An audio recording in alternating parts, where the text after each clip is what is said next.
Welcome বন্ধুরা, আমি শিঙ্গি ফিশ কারি বানাচ্ছি। এই জন্য কড়াইয়ে তেল দিয়েছি আর একটা আলু আর একটা কাঁচকলা আমি কেটে রেখেছি। তেল দিয়েছি। শিং মাছটা আমি ভালো করে ধুয়ে নুন হলুদ মাখিয়ে রেখেছি। নুন হলুদ দিলাম ওর মধ্যে। এখানে 8 পিস আমার শিঙ্গি মাছ আছে। নুন হলুদ মেখে আমি এবার তেলের মধ্যে ছাড়বো। আমার তেল গরম হয়ে গেছে। আপনারা স্কিপ না করে দেখতে থাকুন কেরম করে বানাচ্ছি। এবার শিঙ্গি মাছটা আমি ছেড়ে দিলাম। ছেড়ে এটা আমি ফ্রাই করে এখন তুলব। আর একটা আলু একটা কাঁচকলা আমি লম্বা লম্বা করে কেটে রেখে দিয়েছি, ওটা দিয়ে আমি ফিশ কারি বানাবো।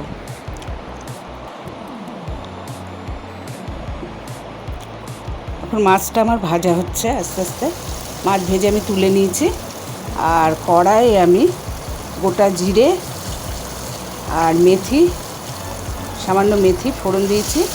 কাঁচকলা আর আলুটা ছেড়ে দিয়েছি। দিয়ে এর মধ্যে হলুদ আর নুন দিয়ে দিয়েছি। দিয়ে আবার একটুখানি সময় ঢেকে দিলাম। ভালো করে লাল লাল করে ভাজবো। এবার কাঁচকলা আর আলু এবার ভাজছি। এর মধ্যে আমি গোলমরিচের গুঁড়ো দিলাম আর কিছুটা আদা বাটা দিলাম আর জিরে গুঁড়ো দিলাম, রোস্টেড জিরে গুঁড়ো, হলুদ আর নুন দিয়েছি। দিয়ে আমি ভালো করে সব কষাচ্ছি, কষিয়ে কষিয়ে রান্না করবো। এবার 5টা কাঁচা লঙ্কা ছিঁড়ে দিয়ে দিয়েছি। আমরা একটু যে যেরকম ঝাল খান সেরকমভাবে দেবেন। আমি একটু ঝালটা পছন্দ করি বলে একটু ঝালটা দিয়েছি। আপনারা এরকমভাবে অবশ্যই ঘরে ট্রাই করবেন আর আমাকে সাবস্ক্রাইব করবেন। সাবস্ক্রাইব করলে আরও নতুন রেসিপি দেখতে পারবেন। এবার আমি ঢাকনাটা খুলে নিয়েছি। সামান্য জল দিয়ে ঢেকে দিয়েছিলাম 2 মিনিটের জন্য। দেখুন অনেকটা ভাজা ভাজা মতো হয়ে গেছে।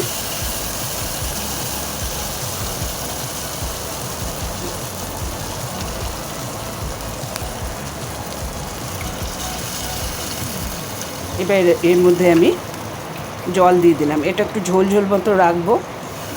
শিঙ্গি মাছের এটা একটু ঝোল মতো হয়, এই জন্য ঝোলটা একটু বেশি দিয়েছি। এবার আলু কাঁচকলাটা একটু সেদ্ধ হতে হবে।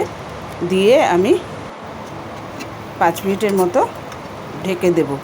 ঢেকে দিয়ে এবার ঢাকনা আমি খুলে নিয়েছি। খুলে শিং মাছগুলো দিয়ে দিলাম। আপনারা লাইক করবেন, শেয়ার করবেন, কমেন্ট করবেন, কমেন্টে লিখবেন কীরকম লাগলো।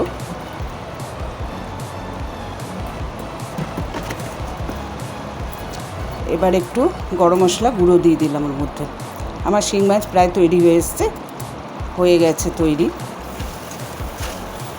একটু ঝোল ঝোল থাকতে থাকতে আমি গ্যাস বার্নারটা বন্ধ করে দেবো।